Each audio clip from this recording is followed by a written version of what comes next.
আমি সবসময় বাচ্চাদেরকে ভালো কিছু খাওয়ানোর বাহানা খুঁজতেই থাকি, আর সেটা যদি হয় এতটাই ক্রিস্পি আর টেস্টি, তাহলে বাচ্চা থেকে বড় সকলেরই ভালো লাগবে। না আছে পেঁয়াজ, না আছে রসুন, রেসিপিটা তৈরি করতে সময়ও লাগে অত্যন্ত কম।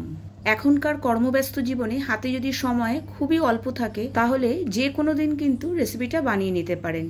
দুপুরবেলা খাওয়াটা কিন্তু বেশ জমে যাবে এই একটাই পদ দিয়ে। ভিডিওটা যদি ভালো লাগে লাইক, শেয়ার এবং সাবস্ক্রাইব করার অনুরোধ রইল। আজকে আমি বানিয়ে নেব পুরভরা কাঁকরোল ভাজা। আমি এখানে নিয়ে নিয়েছি 6টা কাঁকরোল। কাঁকরোলের ওপরের স্কিনটা আমি একটু চেঁচে নিচ্ছি, তবে খুব বেশি ডিপ করে আমি এখানে চেঁচে নিচ্ছি না।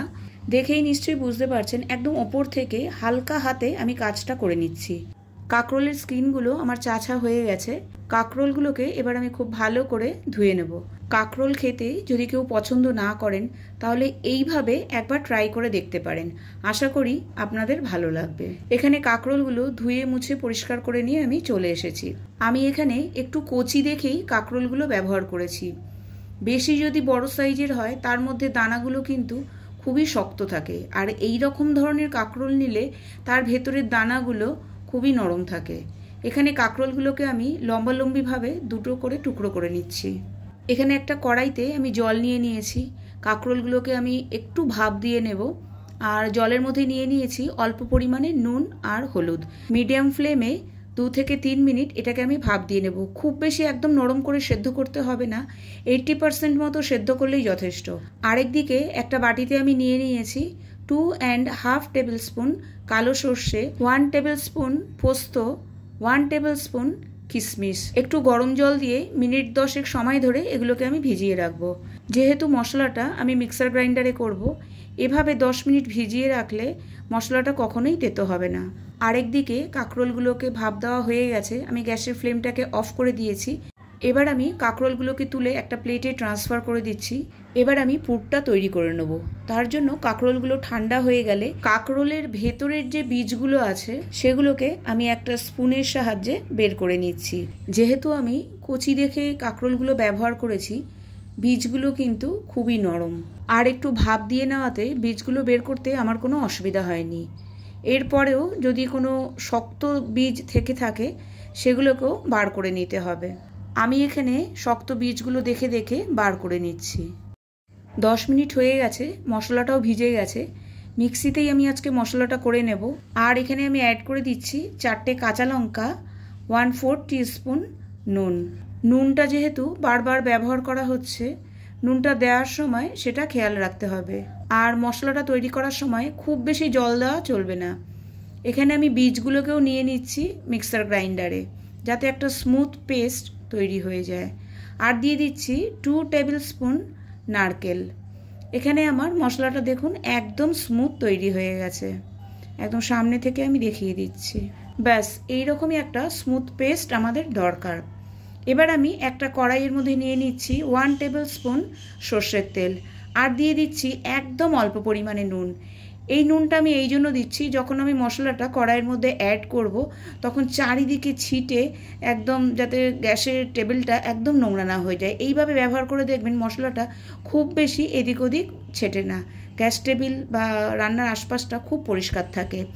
আমি মশলার থেকে যে জলটা আছে সেটাই একটু ড্রাই করে নিতে চাই, যাতে পুর ভরতে কোনো অসুবিধা না হয় বা ভাজার সময় পুরটা বাইরে বেরিয়ে না আসে। এটা করতে কিন্তু 2 থেকে 3 মিনিটের মতো সময় লাগে, খুব বেশি সময় লাগে না। আর এটা ভাজার পর ভাত দিয়ে খেতেও কিন্তু অপূর্ব লাগে। অবশ্যই সাথে থাকবে আমার সিক্রেট ইনগ্রেডিয়েন্টস, সেটা হচ্ছে বাড়িতে তৈরি ছানা। সেটা আমি এখানে অ্যাড করে দিলাম 2 টেবিল স্পুন। বাচ্চাদেরকে এমনি ছানা খাওয়াতে গেলে কিন্তু ওরা মোটেও খাবে না, কিন্তু এইভাবে কিন্তু ওদেরকে খাওয়ানো যেতে পারে। পুরটা আমি বানিয়ে নিয়েছি আমার নিজের মতো করে।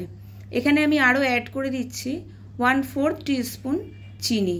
চিনিটা কিন্তু এই মশলার মধ্যে একটা টেস্টের ব্যালেন্স রাখবে, আর নিরামিষ খাবারে চিনিটা কিন্তু একটা আলাদাই স্বাদের মাত্রা বাড়িয়ে দেয়। এখানে আমার পুরটা রেডি হয়ে গেছে, বেশ ড্রাই হয়ে গেছে, দেখতেই পাচ্ছেন। পুরটাকে আমি একটা বাটিতে ট্রান্সফার করে দেব আর একটু ঠান্ডা হওয়ার জন্য অপেক্ষা করব।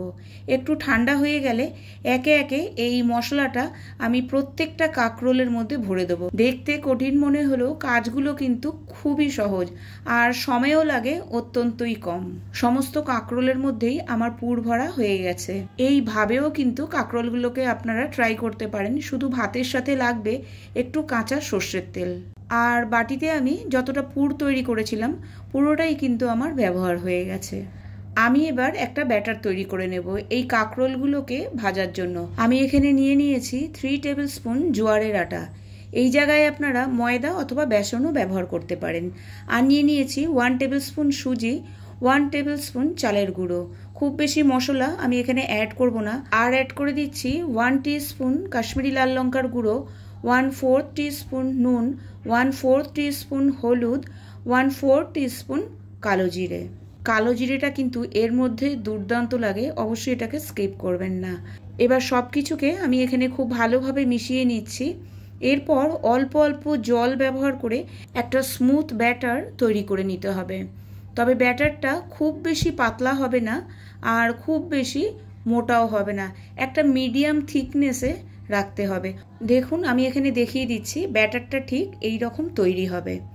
তাহলে কিন্তু পুরগুলো মোটেও বেরিয়ে আসবে না ভাজার পরেও। চলে যাব নেক্সট প্রসেসে। তার জন্য কাঁকরোলগুলোকে আমি ব্যাটারের মধ্যে খুব ভালো করে ডিপ করে নিচ্ছি। তারপরে ঠিক এইভাবে হাত দিয়ে তুলে আস্তে আস্তে কড়াইয়ের মধ্যে ছেড়ে দিতে হবে। গ্যাসের ফ্লেমটাকে মিডিয়াম রেখেই কাঁকরোলগুলোকে ভেজে নিতে হবে, কারণ এর মধ্যে খুব বেশি ভাজার মতো কিন্তু কিছু নেই। আমাদের কাঁকরোলটা সেদ্ধ করা, পুরটা ভাজা, শুধু ওপরের লেয়ারটাকে ফ্রাই করে নিতে হবে। সাইড থেকে আমি অল্প অল্প করে তেল দিয়ে দিচ্ছি যাতে কাঁকরোলটা চারিদিক থেকে সমানভাবে ভাজা হয়। এটা জোর করে ওঠানোর দরকার নেই, যখন নিচের দিকটা ভাজা হয়ে যাবে তখন অটোমেটিক্যালি উঠে আসবে। এইভাবেই উল্টে পাল্টে যতক্ষণ পর্যন্ত না একটা গোল্ডেন কালার চলে আসছে ততক্ষণ পর্যন্ত এটাকে ভেজে নিতে হবে। কাঁকরোলগুলো কিন্তু এখানে আমার ভাজা হয়ে গেছে আর একটাও কিন্তু পুর খুলে বেরিয়ে আসেনি। কাঁকরোলগুলো কতটা ক্রিস্পি হয়েছে সেটা তো এর আওয়াজ থেকেই বুঝতে পারছেন।